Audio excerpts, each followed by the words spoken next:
ಊರಲ್ಲಿ ಒಂದು ಹಳ್ಳಿ. ಆ ಹಳ್ಳಿಯಲ್ಲಿ ಒಂದು ಪುಟ್ಟ ಮನೆ. ಆ ಮನೆಯೊಳಗೆ ಇಳಿವಯಸ್ಸಿನ ವ್ಯಕ್ತಿ. ಅವರ ಹೆಸರು ರಾಮಣ್ಣ. ಬದುಕಿನ ಬಹುತೇಕ ಕಾಲವನ್ನು ಶಿಕ್ಷಕರಾಗಿ ಕಳೆದ ಅವರು ನಿವೃತ್ತಿಯಾದ ಮೇಲೆ ಶಾಂತಿಯುತ ಜೀವನವನ್ನು ಹುಡುಕಿದರು. ಅವರ ಪತ್ನಿ ಸಾವನ್ನಪ್ಪಿದ ಮೇಲೆ ಏಕಾಂಗಿಯಾಗಿದ್ದರೂ ಅವರು ಜೀವನದಲ್ಲಿ ಶ್ರದ್ಧೆ ಮತ್ತು ಸರಳತೆಗೆ ಹಿಡಿದಿರುವುದನ್ನು ಬಿಟ್ಟಿಲ್ಲ. ರಾಮಣ್ಣನಿಗೆ ಒಬ್ಬನೇ ಮಗ.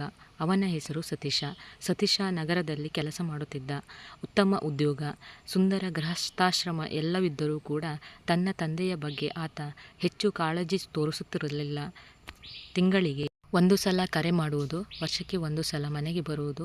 ಅವನ ಪ್ರಕಾರ ಬದುಕಿನಲ್ಲಿ ಸಮಯವೇ ಮುಖ್ಯ. ರಾಮಣ್ಣ ಹಳ್ಳಿಯ ಮಕ್ಕಳಿಗೆ ಇನ್ನೂ ಪಾಠ ಕಲಿಸುತ್ತಾ ಜೀವನವನ್ನು ಅರ್ಥಪೂರ್ಣವಾಗಿಸಿಕೊಳ್ಳುತ್ತಿದ್ದ. ಮಕ್ಕಳೊಡನೆ ಅವರು ಹಾಸ್ಯ ಮಾಡುತ್ತಿದ್ದರು, ಕಥೆಗಳನ್ನು ಹೇಳುತ್ತಿದ್ದ ಮತ್ತು ಅವರೆಲ್ಲರ ಕಣ್ಣಿನಲ್ಲಿ ಅಜ್ಜ ಅನ್ನುವ ಪ್ರೀತಿಯ ಹೆಸರು ಪಡೆದಿದ್ದ. ಒಂದು ದಿನ ಹಳ್ಳಿಗೆ ತೀವ್ರ ಮಳೆಯಾಗಿತ್ತು. ನದಿಗೆ ಪ್ರವಾಹ ಬಂದು ಹಳ್ಳಿಯ ಕೆಲ ಮನೆಗಳಿಗೆ ಹಾನಿಯಾಯಿತು. ಅಲ್ಲೊಬ್ಬ ಬಾಲಕಿ ಚಂದನ ತನ್ನ ಮನೆಯ ಜೋಳದ ಮರೆಯಲ್ಲಿ ಕೂತುಕೊಂಡು ಅಳುತ್ತಾ ರಾಮಣ್ಣನ ಮನೆಯಲ್ಲೇ ಆಶ್ರಯವನ್ನು ಕೇಳಿದಳು. ರಾಮಣ್ಣ ಯಾರನ್ನೂ ಬಿಟ್ಟಿಲ್ಲ. ಅವಳನ್ನು ತಾಯಿಯಾಗಿ ಕಾಪಾಡಿದರು. ಅವನ ಆ ಕಾಳಜಿಗೆ ಸ್ಥಳೀಯರು ಮತ್ತಷ್ಟು ಗೌರವವನ್ನು ಪ್ರೀತಿಯನ್ನು ತೋರಿಸಿದರು.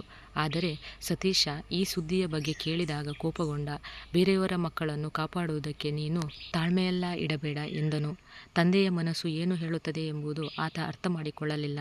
ಕಾಲ ಕಳೆದಂತೆ ರಾಮಣ್ಣ ಬಡವನಾಗುತ್ತಾ ಬಂದನು. ಹಳೆಯ ವಯಸ್ಸು, ಅಸ್ವಸ್ಥತೆ, ಹಣದ ಕೊರತೆ ಎಲ್ಲವೂ ಒಟ್ಟಾಗಿ ಬಂದು ಬಡಿದವು. ಒಂದು ದಿನ ಅವರು ಬಿದ್ದು ಹೋದರು. ಅದನ್ನು ನೋಡಿ ಚಂದನಾಳ ಗ್ರಾಮಸ್ಥರು ಸಹಾಯದಿಂದ ಅವರನ್ನು ಆಸ್ಪತ್ರೆಗೆ ಕರೆದುಕೊಂಡು ಹೋದರು. ತಕ್ಷಣ ಚಿಕಿತ್ಸೆ ನೀಡಲಾಗಿದ್ದು ಜೀವ ಉಳಿಯಿತು. ಆ ವಿಷಯ ಕೇಳಿದ ಸತೀಶ ಬಂದು ಆಸ್ಪತ್ರೆಯಲ್ಲಿ ತಂದೆಯನ್ನು ನೋಡಿದ. ಅವರ ಕಷ್ಟ ಕಂಡಾಗ ಅವನ ಮನಸ್ಸು ಮೃದುವಾಯಿತು.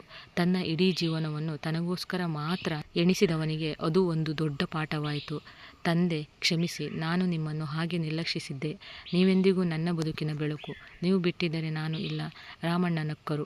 ನಾನು ಯಾವ ದಿನವೂ ನಿನ್ನ ಮೇಲೆ ಕೋಪಗೊಂಡಿಲ್ಲ ಸತೀಶ. ಆದರೆ ಬದುಕಿನಲ್ಲಿ ಮೌಲ್ಯಗಳು ಮಾತ್ರವಲ್ಲ, ಮನುಷ್ಯತ್ವವೂ ಮುಖ್ಯ. ಎಲ್ಲರೊಂದಿಗೆ ಬಾಳಿದರೆ ಬದುಕು ಬಾಳ್ವೆ ಎಂದರು. ಆ ದಿನದಿಂದ ಸತೀಶ ತನ್ನ ತಂದೆಯ ಜೊತೆ ಆ ಹಳ್ಳಿಯಲ್ಲಿ ಉಳಿದುಕೊಂಡು ಮಕ್ಕಳಿಗೆ ಶಿಕ್ಷಣ ನೀಡಲು ತಂದೆಗೆ ಸಹಾಯ ಮಾಡತೊಡಗಿದನು. ಇದರಿಂದ ನೀತಿಪಾಠವೆಂದರೆ ಜೀವನದಲ್ಲಿ ಯಶಸ್ಸಿಗಿಂತ ಮಾನವೀಯತೆ ಮಹತ್ವವಾದದ್ದು. ತಂದೆ ತಾಯಿಯ ಕಾಳಜಿಯು ಅನುರಾಗ ಮತ್ತು ಬುದ್ಧಿಯ ಬೆಳಕನ್ನು ಹರಡುತ್ತದೆ. ಬಾಳಿನಲ್ಲಿ ಧನ್ಯತೆಯ ಸ್ವಾರ್ಥವಲ್ಲ, ಸಹಜ ಮಾನವೀಯ ಸಂಬಂಧಗಳಲ್ಲಿ ಇರುತ್ತದೆ.